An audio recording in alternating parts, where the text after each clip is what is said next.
Line item tungkol sa dalawa na nakita umanong nagbakasyon sa Hong Kong.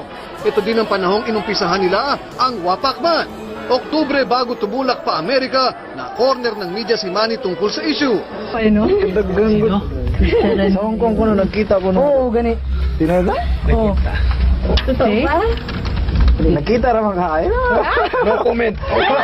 Nauna nang iginiit ng manager ni Krista na si Arnold Vedafria, close friends lang daw sina Manny at ang leading lady niya si Krista dahil sa Metro Manila Film Fest entry nilang Wapakman. Wala din daw issue kung bahagi si Krista ng Team Pacquiao. Sa pinakabagong panayam ni Diane Castillao sa Las Vegas, naglabas na ng saloobin si Pacman, kaugnay sa pagkakadawit kay Krista. Nung comment na about that issue, tahimik lang ako, bahala na sila nung may kwento yung mga tao, alam mo ng tao. Siguro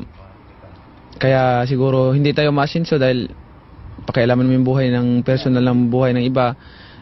Sa akin, siguro pagtuunan lang pansin yung dapat trabahuin, hindi yung buhay ng ibang may buhay, yung private life.